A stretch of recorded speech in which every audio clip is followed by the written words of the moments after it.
Assalamualaikum warahmatullahi wabarakatuh. Halo, perkenalkan nama saya Rajni Kusuma. Di sini saya akan menjelaskan mengenai ancaman krisis ekonomi akibat COVID-19. Berikut ini beberapa materi yang akan saya sampaikan. Yang pertama, apa itu krisis ekonomi? Penyebab krisis ekonomi, jenis-jenis krisis ekonomi, dampak krisis ekonomi di Indonesia, upaya dalam menangani krisis ekonomi, dan yang terakhir presentase krisis ekonomi di Indonesia. Apa yang dimaksud dengan krisis ekonomi? Krisis ekonomi merupakan suatu keadaan di mana menurunnya perekonomian di suatu negara yang disebabkan oleh banyaknya perusahaan yang tutup dan meningkatnya jumlah pengangguran. Krisis ekonomi adalah salah satu hal yang paling ditakuti oleh negara di seluruh dunia. Bagaimana tidak, jika hal tersebut terjadi, kerugian akan menimpa pemerintah dan masyarakat sekaligus. Akhir-akhir ini, masyarakat sedang marak-maraknya memperbincangkan keadaan ekonomi di Indonesia karena adanya pandemi virus corona. Pasalnya, sejumlah ekonom memperkirakan bahwa pertumbuhan ekonomi Indonesia akan mengalami hasil yang negatif di kuartal 2 dan 3 pada tahun 2020. Hal tersebut membuat krisis ekonomi benar-benar mengancam Indonesia. Apa saja penyebab krisis ekonomi? Terdapat 3 penyebab krisis ekonomi, di antaranya yang pertama, utang negara yang berlebihan. Salah satu penyebab terjadinya krisis ekonomi adalah karena banyaknya beban utang negara sehingga tidak mampu membayarnya. Hal ini sama seperti halnya suatu perusahaan. Apabila memiliki banyak utang dan tidak mampu membayarnya, maka bisa dipastikan perusahaan tersebut akan bangkrut. Lalu, yang kedua, laju inflasi yang tinggi. Inflasi merupakan sebuah peristiwa di mana harga barang dan jasa mengalami kenaikan dalam waktu yang panjang. Sebenarnya, inflasi tidak selalu menjadi hal yang negatif, bergantung pada tinggi rendahnya tingkat persentase inflasi. Akan tetapi, jika inflasi terjadi dalam waktu yang lama serta mengalami laju yang tinggi, hal ini bisa mengakibatkan nilai uang turun dan membuat perekonomian di suatu negara semakin buruk. Dan yang terakhir atau yang ketiga, pertumbuhan ekonomi yang macet. Penyebab lainnya dari krisis ekonomi adalah pertumbuhan ekonomi di suatu negara tidak berkembang atau macet. Secara umum pertumbuhannya, maka ada kemungkinan negara termasuk masuk ke jurang krisis perekonomian. Untuk mengetahui lebih jelasnya, mari kita simak kelanjutan pembelajaran mengenai materi krisis ekonomi berikut ini. Jenis-jenis krisis ekonomi. Yang pertama, krisis mata uang. Krisis mata uang dianggap sebagai bagian dari krisis keuangan. Krisis mata uang terjadi ketika nilai tukar sebuah mata uang terhadap mata uang lainnya jatuh. Dengan kata lain, itu adalah depresiasi mata uang, hanya saja berlangsung parah. Krisis mata uang mungkin akibat hiperinflasi. Daya beli mata uang domestik terhadap barang dan jasa merosot. Yang kedua, krisis perbankan. Krisis biasanya berawal dari bank run, yakni ketika penabung tiba-tiba menarik simpanan mereka dari bank. Kepanikan semacam itu mungkin karena mereka tidak percaya terhadap daya beli mata uang domestik sebagai mana selama hiperinflasi, atau mereka tidak percaya lagi pada bank karena masalah insolven.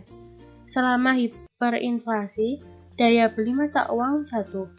Orang lebih suka memegang uang tunai karena dapat menggunakan sewaktu-waktu. Itu memicu penarikan masif simpanan di bank. Yang ketiga, gelembung aset.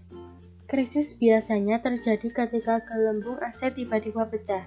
Aset dapat mengambil beragam bentuk seperti saham atau real estate. Signifikansinya efek tergantung pada seberapa besar uang yang diinvestasikan ke aset-aset tersebut. Semakin besar uang yang diinvestasikan, semakin parah efeknya. Gelembung aset berlangsung ketika harga aset terus melonjak secara cepat, jauh melebihi fundamentalnya. Harga sudah tidak lagi masuk akal dan jauh melebihi nilai wajarnya. Salah satu penyebabnya adalah aktivitas spekulasi. Yang keempat, krisis neraca pembayaran. Krisis ini terjadi ketika suatu negara tidak mampu membayar impor atau melayani pembayaran utang luar negeri. Jatuhan nilai tukar biasanya akan menyertai krisis.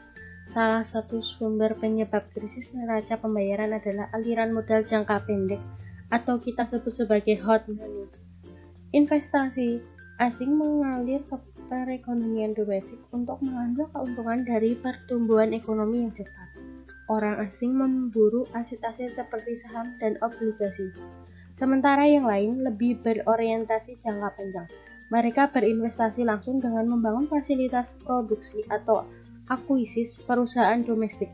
Jika kondisi perekonomian melemah, atau misalnya kontraksi, itu mendorong investasi asing jangka pendek keluar dari pasar domestik.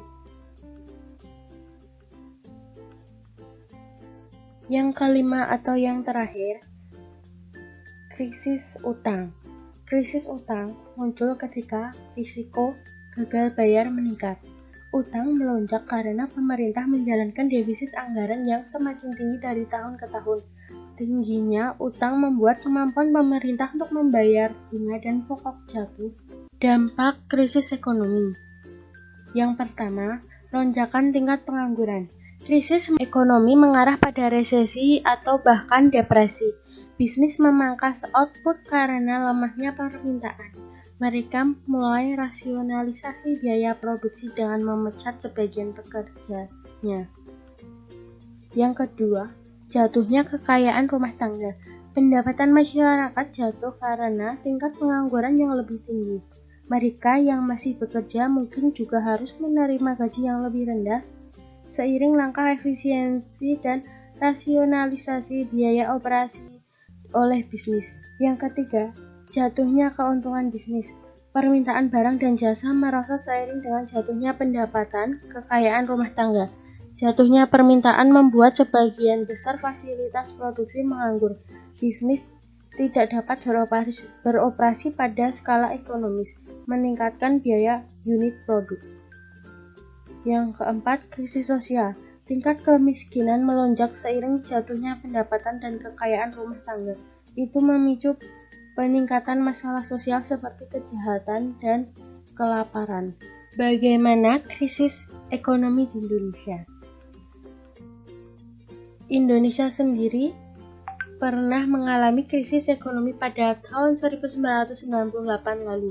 Saat itu, ekonomi Indonesia anjlok sangat dalam, terkontraksi 17,9% pada kuartal 3. Dampak yang diberikan dari peristiwa tersebut sangat besar. Ratusan perusahaan mulai dari skala kecil hingga konglomerat bertumbangan pada krisis tahun 1998. Sekitar 70% lebih perusahaan yang tercatat di pasar modal mendadak bangkrut. Apa upaya yang dilakukan pemerintah dalam menangani krisis ekonomi saat pandemi COVID-19? Berbagai kebijakan perlu dibuat dan dilakukan oleh Indonesia guna dapat mampu menekankan angka stabilitas ekonomi di Indonesia.